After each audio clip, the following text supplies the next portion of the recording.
Andy, couldn't you have more of a twinkle in your eye like your father? More twinkle. Welcome to podcast 43. Yes, yes, yes, yes, maybe, but yes.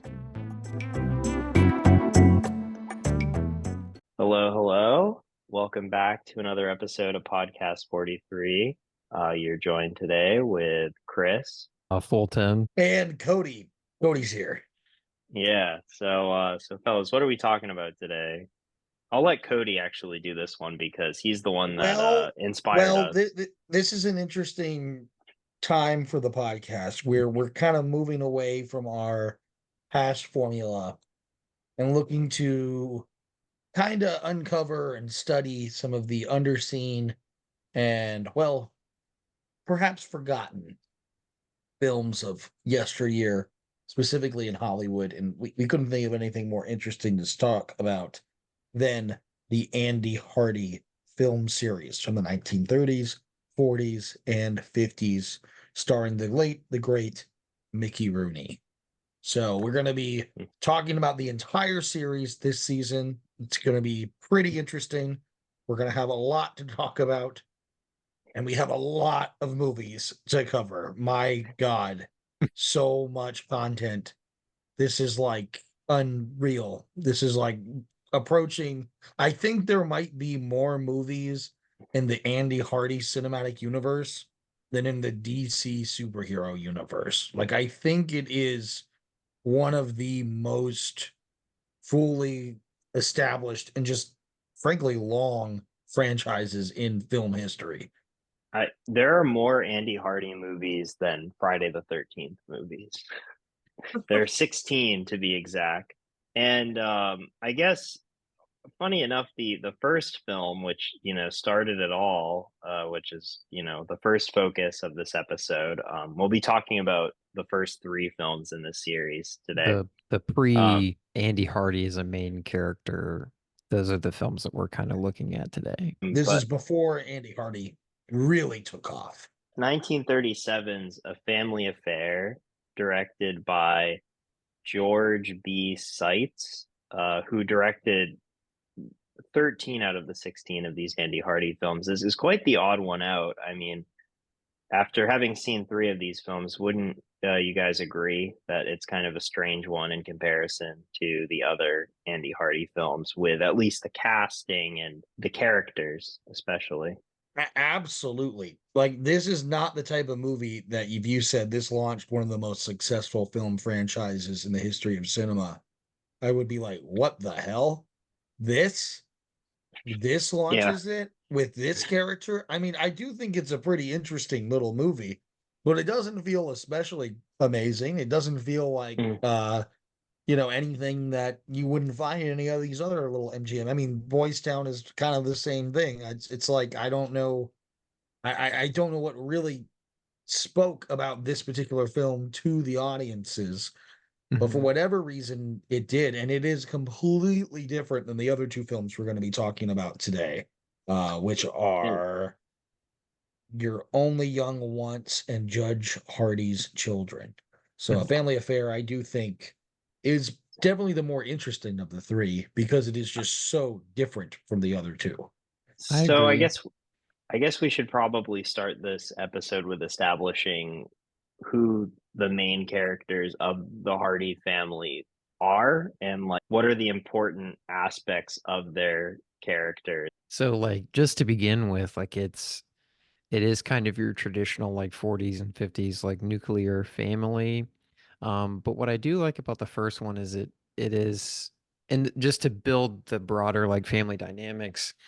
So you have like Judge Hardy, who is the kind of leader of the family, and everyone goes to him for like advice on certain like, trials and tribulations of just being young and being a kid. And then you also have the mother who's more caring. And then because we were briefly kind of talking about this when we first started watching them and everything. It's interesting because there's two daughters and one son who is Andy Hardy. And the eldest daughter has just gotten a divorce and is coming back home. And that's kind of, I think. Well, she's been separated from her husband. They haven't gotten a divorce, but she was Okay. she was caught with another man because they were having marital issues, and her husband resents her for that, and Mhm. he says he doesn't want to see her anymore, and they've been separated, and Mhm. she's keeping that secret from her family. So she's the eldest, and that's Joan, and then there's Marion, played by Cecilia Parker, who is one of the few characters in this franchise that the casting stays consistent, and Cecilia Parker plays that same character in the subsequent films. The only really other example is Mickey Rooney as Andy Hardy, where a lot of the other characters are recast, or in the case of the eldest sister, are just completely removed altogether and do not exist Yeah, other than did you other not than the exist in the other two? But she is the older sister, so maybe she, the other two movies kind of don't focus on the entire family. This is kind of like the older sister's movie who's already married. Maybe they could get away with it. But yeah. yeah, that's definitely what's most interesting about the series is the jarring casting from Lionel Barrymore as Judge Hardy, who's the head of the family, right? And Hmm. just not in the rest of the other films. They just recast him entirely with the Yeah. actor Louis Stone, who is pretty good, but it's a Yeah. completely different type of Yeah, character. for sure. Um, and Judge Hardy is an interesting, I mean, he's really interesting in this particular film, in A Family Affair, because his politics and his opinions really are at the forefront of the drama. And more so than the other two films, A Family Affair feels like a drama. There's comedic Yeah. elements, but Mhm. the actual stakes are certainly more heightened and dramatized than in the other two films. I do think the character, oh gosh, what's Mrs. Hardy's name? Just the Mother Hardy, who's Emily there with Judge Hardy. Emily Hardy, is kind of not that interesting in this first film. I think it's I mean, really in the second and third films where she gets a little bit more of a character. one could argue that she doesn't really have too much development in all three films. I would say that she feels very one note. She just kind of has this stereotypical motherly Oh traits, yeah. and but like Judge James Hardy is always the one that like talks more to his children and gives more of that advice, because I mean Wisdom and advice. Yeah. these films are very like patriarchal, and that's definitely a theme that we'll talk about more and as we progress through the series, but they reek of the like kind of traditional Oh values yeah. that were They're very instilled in. conservative movies. Mhm. They're Yeah. really, really conservative movies in an interesting way. I mean, the whole goal of these young characters is to find someone to start a family with. Like that's pretty much it. Yeah. Yeah. I But, know. there's also the maid or the house I guess Nan is a maid, right? But she travels with them I everywhere. believe No, so. that's Aunt Millie. That's their aunt. Aunt Millie. That's Wow. Emily Hardy's sister who just lives That's with her them. sister. I Yeah. I watched So I watched A Family Affair twice, and I've seen these films literally like less than 24 hours ago, and I don't remember her ever being referred to as Aunt Millie. Maybe Yeah, she yeah. is, so and I just assumed that that's not an aunt. I They don't treat an aunt actually like that. I had a long gap in between watching the first one and the second one. So when I was watching You Only Live Once or You're Only Young Once, I actually mistook Millie for the older eldest sister. And then I was like, that's weird. She's barely in this movie compared to the first one. And then I had to look, Yeah. and then I was like, well, okay. Yeah. Eh, Wow. Yeah, Uh, it's okay. So she is the aunt who lives with them, yes. Yeah. And not the maid slash nanny. I guess also something that's a little strange about this film in comparison to the other films is that in this one, Marion is established as being in college. She's college age. She's returning home from college on the train back to the Hardy's hometown of Carvel, which I would assume is the license plate in this. There's a license plate in this film that says Idaho, so I'm just going to go off of that and assume that they live in like Idaho. But nonetheless, but in the Really? other film, not Millie, sorry. That's just. Oh no, I just did not imagine. I didn't catch the license plate that these films canonically take place in Idaho is just fascinating. What? Why Yeah, Idaho? in the car chase scene when or in that, in that crazy there's so in the film there's a scene where Marion gets into a fight with this man that she Mm, meets on the train named Wayne, who is her boyfriend in the subsequent films, played by a different character, of course. But they get into an argument, but they run out of gas, and they ask these people that are coming by. They flag them down, and they ask them to give them a tow to the nearest gas station. But the people are drunk that are driving the car, and they don't realize that until they're driving with them, and then it's like this hectic chase scene involving a truck that that's the right. brakes break and everything. So But It I is noticed that kind of there a is the funny license bit. plate on the truck? it's on the drunk people's car. Oh, It says okay. Idaho. Well, that certainly the mountains give off like West Coast vibes, sort of like the Yeah, hills and.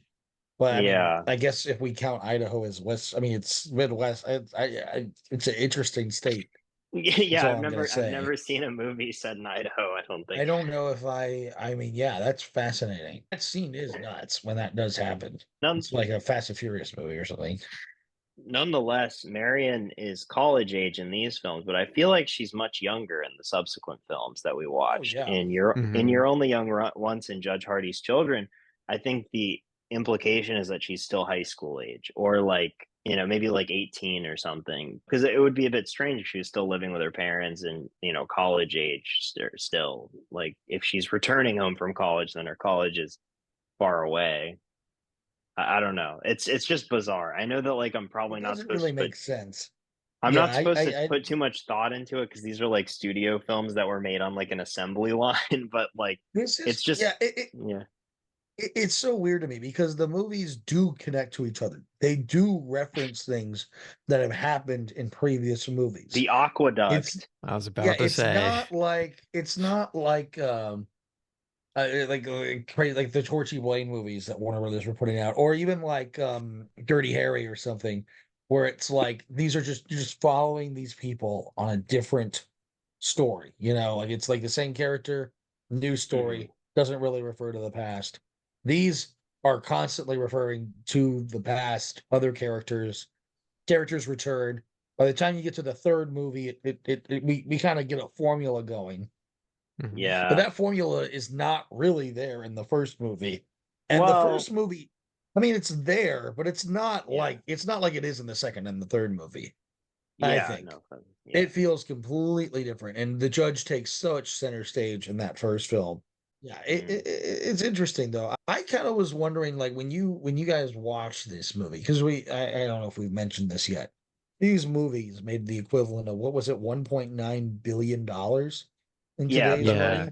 yeah. collectively, and I pulled up some of the figures, and just to cite our sources, comes from a a website called ultimatemovierankings.com, but they have a really nice chart, and I know it's goofy, but they have a really, really informative chart. And so the first film domestically made, and um uh this is adjusted box office returns. It domestically made 60.4 million, worldwide 81.3 million. Yeah. So it domestically made 60 something, worldwide made 80 something. Yeah, which is, I see. considering what It's it pretty is for the good time, for that, and but it's not that's like, just the first one, that's not, yeah.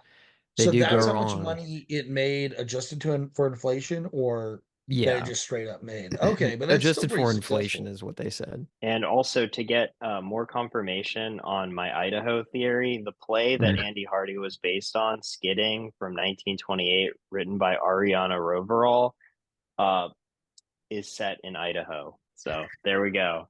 Andy Hardy's from Well, Idaho. some people say the Midwest is, you know, the heart of America. So maybe So that's the what they're trying to do. so the Hardys out west, the fifth film in the series, where do they go really? I mean, they're already out west, you know. I Yeah. think they go to Arizona, don't they? I get, yeah, I think that's where they go. So they just go Isn't south. Idaho? I'm trying to think geography wise. That's like northwest ish. Yeah, it's Like next to it's it's Washington and well, not quite yeah, Washington, but it's in that like it's next to Oregon, Washington. Washington. Yeah. Okay. So I mean, that's an Uh, interesting. It's probably colder there than it looks like in this film. Jeez, yeah, yeah, I know. But what's the nonetheless, water like in Idaho? there is Because the no water, water. there's no water. That's what I got the vibe there. There is no water in Idaho from the plot of a family affair. Like that's just Yeah, so that's probably the central theme, right? Is that the town wants to build this what is Aqueduct. it's not an aqueduct, right? I was almost Mm. said a dam. So yeah, an aqueduct, and the judge is against it. We Hmm. don't really know why the judge is against it until the he very just end of the movie. he just has this like intuition, and it really like kind of establishes that he's also like a very principled man. And the movie wants you to really know that, and the subsequent films also want you to know that Judge Hardy he cares about his values very strongly, and he won't just cave. So people in the town are really angry because this project would bring a lot of jobs to Carvel, and including Marion's new boyfriend Wayne is coming to Carvel as a civil engineer to work on this aqueduct, and he's very angry at Marion about that, which makes Marion angry. And then Andy Hardy, his flame, Polly, her father is mad at Andy's dad for blocking this project, and so that makes Andy mad at the judge as well. So it's like this whole familial drama about everybody being mad at Judge Hardy for blocking this. And then at the end, there's a huge political convention for the judge's reelection where they're going to basically take him down. They're telling him that he's not going to be able to win reelection. But he basically reveals that this whole aqueduct project is a way for the business to take water from Carvel and use as much as possible. And that's what is written in the contract. And then everybody realizes this, and then he's a hero and everything's okay. And then that's the end of the movie. So I guess politically, I mean, it's interesting. Like, probably Cody, I assumed you were going to talk about that final scene and how it establishes these kind of progressive-ish viewpoints in the Andy Hardy films, which is kind of Yeah, also it, unique.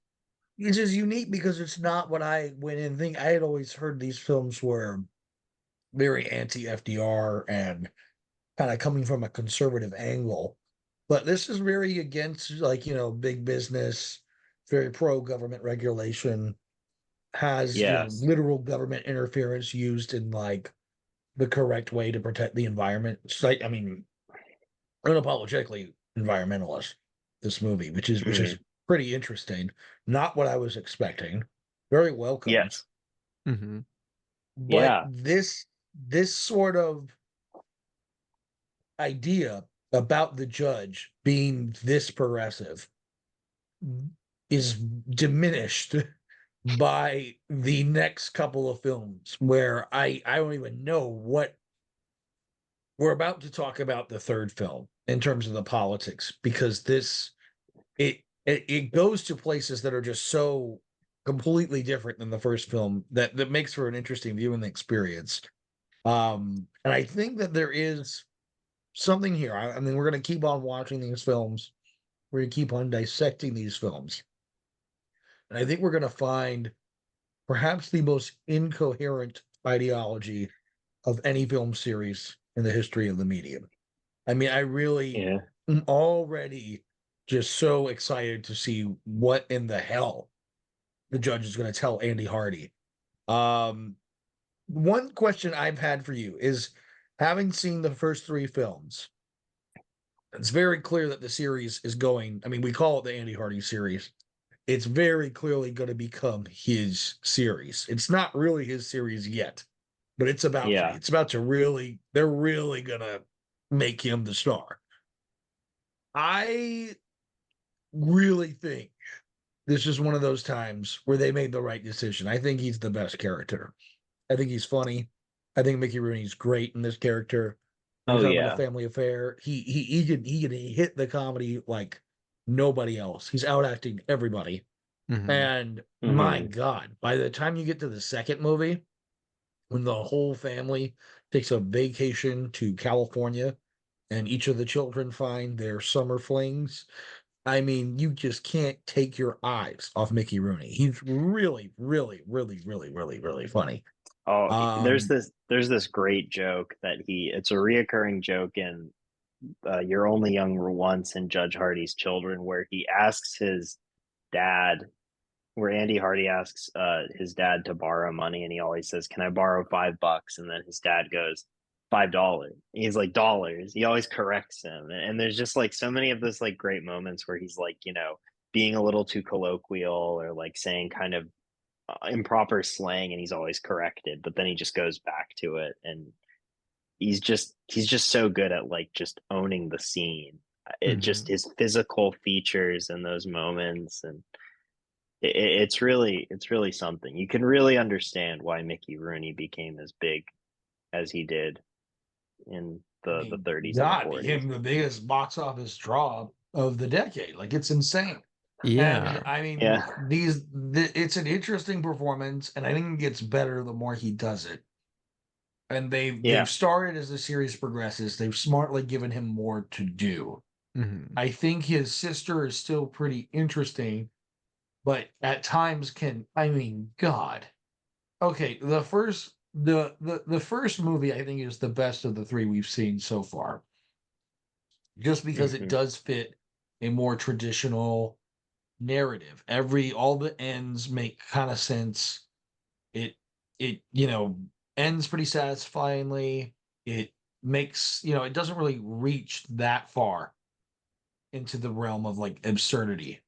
Whereas the second film, the daughter falls in love with a married man who's a SEAL trainer, not a Navy SEAL trainer. He's a I'm not seal. talking about the Navy SEALs. I'm talking about the little seals that like hit the balls Winky, with I their think his mouth. name The was. winky, Yeah. these Winky. the rubbery animals, the ones, those things are what this guy does for a living. Like, he's a SEAL man. Well, he He does just that and cheats on his wife. and cheats on his Yeah. wife, but they're gonna get separated, but they're not, because Yeah. she's on. And it's an interesting thing, and it's like, wait, I don't. It almost feels like some of these themes and these ideas are like way too mature for a movie this lighthearted. Like, Yeah. we're gonna tackle, adultery and like teenage sex in like a 1937 movie about a family going on vacation because the dad wants to go sword fishing. Like, it's really, really weird. Yeah. Um the And theme of like girls and physical intimacy with Andy Hardy, combined with the desire for marriage from the older sister. Well, not the very older sister. She's not The in the rest of the middle. two films. she But doesn't it's exist. Yeah. just it's just kind of surprising. I mean, it's just very. I mean, they're pretty blatant about, like, these kids get physical with each other. Andy Hardy kisses like multiple women in every one of these films. The second film, he's in bed with the love interest. Like, it's crazy. That Mhm. was another thing I wanted to talk about. Was I'm kind of curious about how these Andy Hardy films view like commitment, because if I feel like whenever Andy Hardy goes somewhere that isn't Carvel, in these two films, he just finds another girl because he's in a relationship with Polly, or maybe he isn't. I don't know. It feels like it feels like they're in a I think they're relationship. ethically non-monogamous. I think that Uh, I think this is a, you know, I mean, her name is literally Polly, Chris. yeah, Like, I don't that's think true. that this is a, you know, Mm, I mean, that's part of the movie. It's like, why doesn't it work out? Well, because they're going against conservative values, but they're going against it in the most like insane way.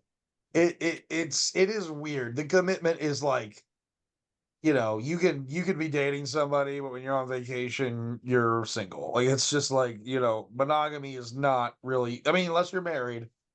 Well, not yeah. exactly, but unless you're married in the I guess even then you're still gonna pass because it's a summer fling. It's an odd story. I don't understand the rules. I think the more we watch these films, the more we'll understand the rules I when don't it comes to know. marriage.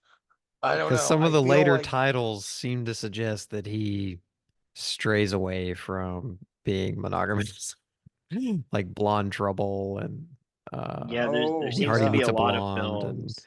There seems to Oh be a yeah, no, lot I of don't films where yeah, there are multiple women that are he chasing he after really Andy wants to Hardy. find love from the titles, but we don't know. We yeah. haven't seen him yet.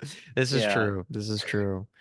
Want to just speak on Mickey Rooney just really quick, and I just there's some background on him that I think is really interesting that maybe can kind of key us into why he is kind of the shining light of the franchise and why he was Yeah. picked to be the center. But he did have a Just be sure background. to keep it short. Yeah. um, nice, nice. He did have a background in vaudeville, and I think that kind of explains why he's so expressive and why he's so good at like physical and like slapstick comedy. And then also, I think he started acting at a very young age. And when the first one came out, he was already 17, which is really weird. If you, not to shame the man, but I thought he was a lot younger than 17. But I just think he had such an extensive history in performing before the first one even began. I think they did. I agree with you, Cody. They made the right decision with picking him and everything.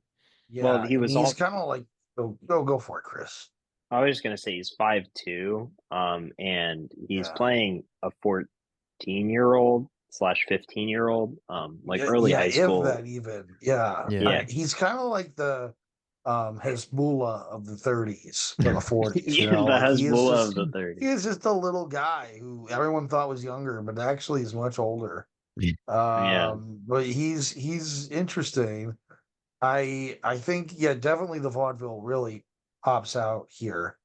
And Hmm. interestingly, you know, he's one of the first, you know, Asian American actors we got to see on screen. I thought he really does, you know, elevate this. I mean, it's amazing to just see that. Hold on, I'm reading that he is of Irish ancestry. Mm, Oh my oh, god! Oh, that's Oh hmm. my god! oh, he's from What? he's What? from he's from Brooklyn. I Huh? see. Oh, You couldn't tell in certain He's films not that even he's from. done.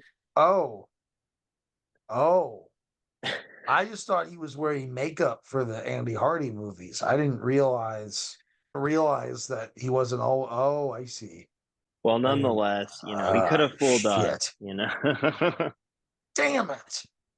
Uh, yeah. Ah, well, I do think. Oh, I gotta change my rating of Breakfast at Tiffany's real quick. He's good in this. All jokes aside, he is good. I think you give a great background there, Fulton, because he is that vaudeville really elevates his character here, and I think I think it's a good performance, and it gets better and better. By the second film, they have cleverly figured out a way to end each of these movies, and that's it's with insane. it's insane. And I think I have a prediction. I think it's going to keep going. I think it's going to keep going for the rest of these films. We're going to see the same ending where Andy Well, Hardy and Polly, you know, get caught and the one well, liner comes in. there's something that I'd like to talk about with the whole like way that the all three of these movies ended basically the same, where there's the judge's position is threatened, and then an ex machina appears and solves everything and saves the day, and it's wrapped up in like 7 minutes. Like there's, kind of this slice of life suburban drama. It's then abruptly stopped by this new threat to the judge's position that then is solved quite briskly, and then the movie concludes and everything's okay. I just think it's really funny how it's like all three of the movies are very similar in that regard. Yeah, they really got the formula down here. Have we talked about the third film yet? About just how ridiculous this plot is? Yeah, well, let's jump into Judge Oh, Hardy's children. could I say Because one more final thing about You're Only Young Once? Yeah, oh, go ahead. yes, Yeah. please. It's just like the only technically interesting thing that I saw like within the film.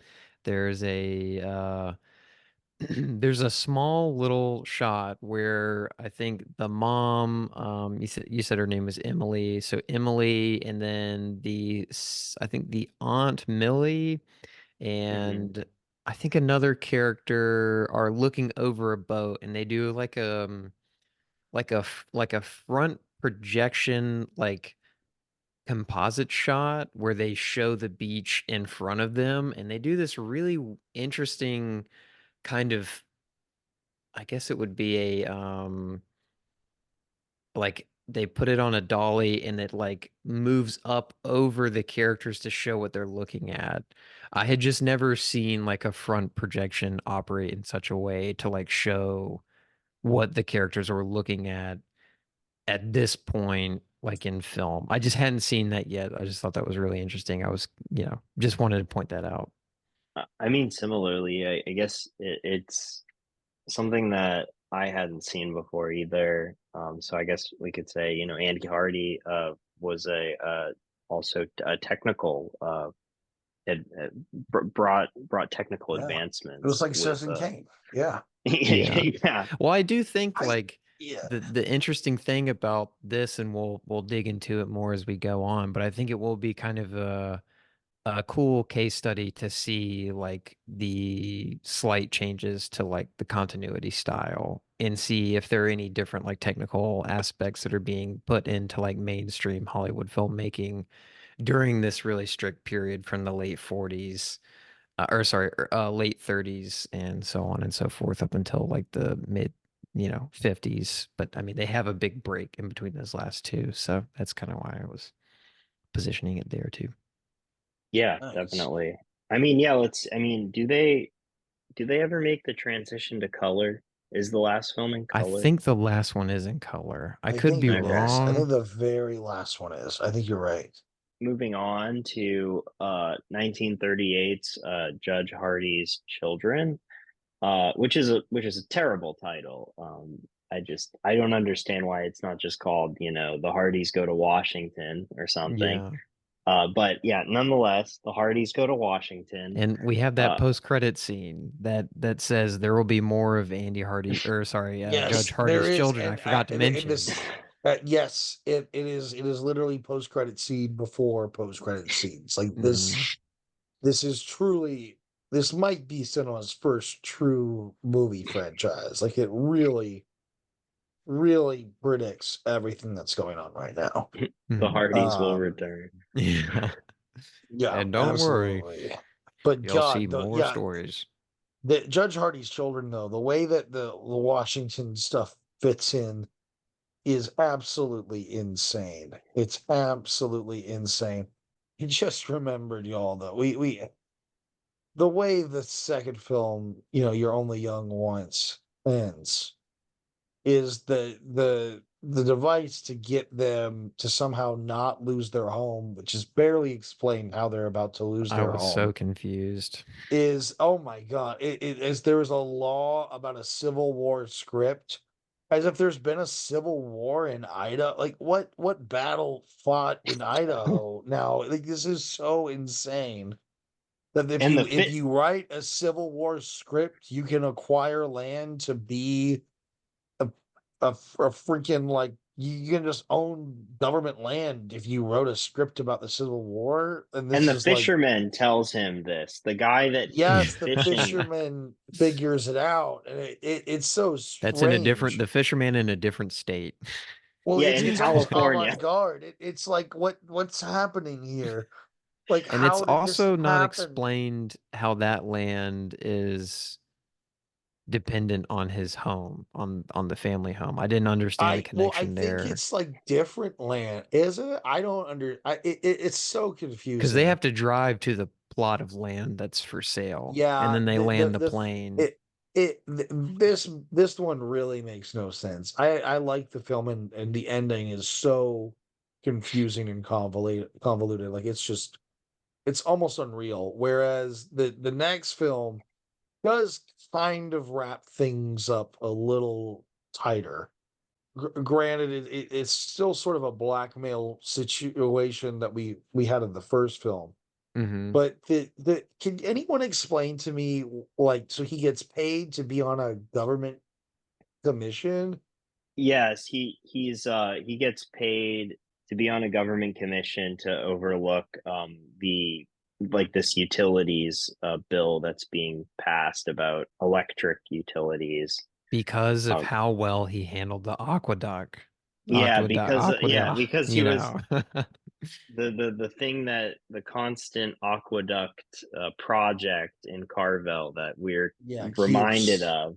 And so yeah, we don't really know like what type of judge he is. I mean, I would assume he's like a circuit court judge, like with the federal government or something. But nonetheless, he goes to Washington D.C. He's getting paid $200 a day, and gets a Which is a hotel. lot. I And mean, that's a lot of money even for yeah, today. I'd be like, yeah, oh man, that's $200 a day. Yeah. Give me two that's hundred dollars a day. To work with Judge that. Judy. Judge Judy gets. I mean, geez, I would do It's anything to be on a commission with Judge Judy for $200. Like, yeah, wow. so he takes the whole family along with him, and yeah, they're there for like 2 weeks, and of course, like the previous film, the Hardy children, meet new people. Andy Hardy becomes smitten with a French diplomat's daughter, and he tries to learn French. And there's like a reoccurring joke where he like pronounces French really poorly or just outright incorrectly. And Marion accidentally does insider trading, Oops. and then that's like kind of the crux of the end of the film is that yet again Judge Hardy's reputation is almost it's almost at its downfall. He's writing his resignation because he's being blackmailed about his daughter accidentally unveiling information that he told her about his work, and telling other people about his opinions on the entire the electric utilities case. And then just when he thinks everything's going to be over, things turn out completely fine. And yeah, that's yet again, it ends, and the Hardy family's okay. But I Um, mean, there's other stuff in the mid. There's other stuff when they go to Washington that like I'm definitely a lot more interested in talking about rather than the kind of like brief plot outline. yeah. That And just to like show how much bigger these films were taking off with audiences as compared to when the first one came out. Domestically, this one earned 90.2 million adjusted and worldwide 140.6 million adjusted. So they're already like even by the third Wow. franchise before it's even really become Andy Hardy's, signature kind of series. It's still performing very, very well. yeah. Yeah, that's incredible. And these movies must cost nothing to make. Like, they're really not. Mhm. They're not huge productions. Like, this is a pretty easy backlot operation. Yeah, with Um, the third one, I really like it might be my least favorite out of the three. Um, it's also like a light drama, and I do find it funny just how quickly And what you were highlighting, Chris, just how quickly like they get solved.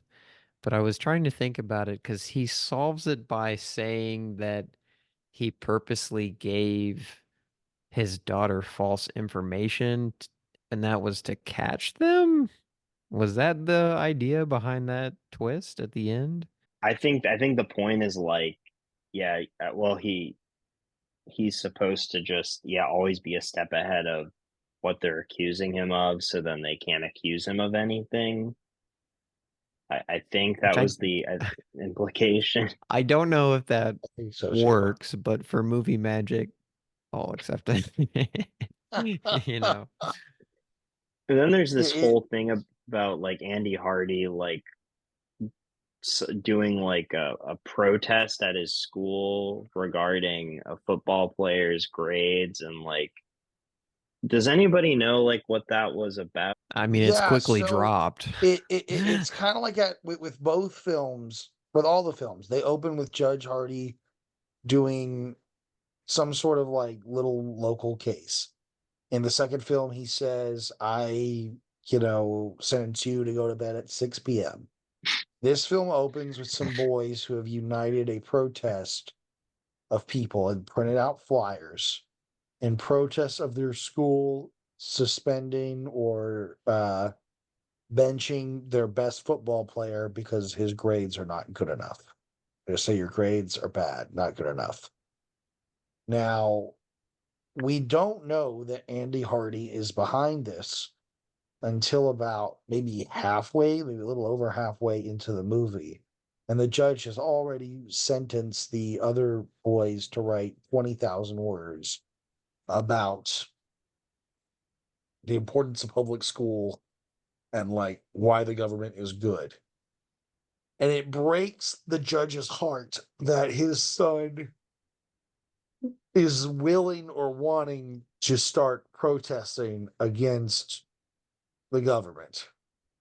And he at one point, I think his response is he says that you've never broken my heart ever until just now. Like it's the only thing that's ever really hurt him is that Andy Hardy wants his friend to not be benched. And it's so strange. They take it so seriously. They go to this like Washington monument that's just it is a weird long monologue about George Washington and like the founders, and then Andy Hardy gets punished. You go for it. It's Well, no, they interesting. they go It's to they go to Mount Vernon, which is George Washington's oh, they home. go to Mount Vernon. That's okay. I see. I remember them going to. Okay, that makes it a little more because it's clearly not DC. Because I Yeah, was and like, so, where in DC is this? yeah, so they go to Mount Vernon, and then they go and look at the Declaration of Independence, and it's like, That's did you right. know what our forefathers died for? They weren't they weren't rebels. They had like a purpose. And to me, it feels very, Judge Hardy in the first movie wouldn't be saying this stuff because he believed in justice and doing things that are right. And this feels very unlike his character in the previous films. It feels much more like follow authority. They know what's best for you. And I think that's a strange and interesting sea change for that character. Absolutely. Yeah, it's really, really interesting. I don't know where this heel turn comes from. And I don't know what's so wrong about schoolboys protesting, but it's not even like they're protesting war or something. They're just protesting football. It's bizarre. It's weird. And it's also he has this weird thing like how dare you protest public schools? It's like what like what this is what we're like I don't know what to do with this particular message in the movie. It doesn't make sense like so many of these films. If you look at them and how they end and what they mean, they don't make sense. But because we have Mickey Rooney, it's enjoyable, it's exciting, it's funny. And you get a little warmth in each of these characters, and the more you see them, the more you like them, and you're kind of willing to just go with the fact that this doesn't make any sense. Why would a French ambassador be interested in little Andy Hardy? Why is Andy Hardy not wearing pants in this scene? I don't know, but he's not. Sure, go for it. You really, with these films, the more I watch them and the more I think about their formula, there is something to these that just allow you to shut off part of your brain and just enjoy what this is and enjoy this experience. And I'm excited to watch the next 13 movies and see where this character takes us and Mhm. where this is going to go. And I I think, think the changing of the guard will be very interesting between Judge yes, Hardy to Andy. and it looks like we still get the same cast for the next few movies, Hmm. mostly. But what we were really excited about, we were talking about this before we started recording, is Judy Garland is coming up. Lana Turner is also coming up. We got some big names. We got some big names coming up. They're going to really jolt some energy into the series, I think. And I mean, God, we aren't even close to the most popular Andy Hardy movies. So it's going to be really, really interesting. Anyone have any thoughts on the first three movies before we wrap things up? All I want to Um, say is my favorite scene from the three films that we watched was the scene in Judge Hardy's Children when Andy Hardy is teaching everybody at the masquerade ball how to do the Big Apple, which is a dance move, and he tells the band to stop playing the Blue Danube waltz and tells them to play swing music. It's just a really fun and energetic scene, and then it gets immediately shut down by the prim and proper people that don't want them dancing to jazz at such a formal event. I know we also kind of talked about this as well, and it was just another kind of fact I wanted to throw out there that I thought was interesting. But at the 15th Oscar like awards ceremony, MGM was awarded a special award for specifically for the Andy Hardy series and representing like the American family. So it just kind of goes to speak to kind of like the patriarchal kind of model that the family follows and just how valued and it was at this time. Not saying that that's the correct model to follow, but um, so I just thought that was interesting. In terms of all the three, um, yeah, I'm in agreement with y'all. I'm kind of excited to see where it goes. Mhm. I'm excited to see how far they push certain things.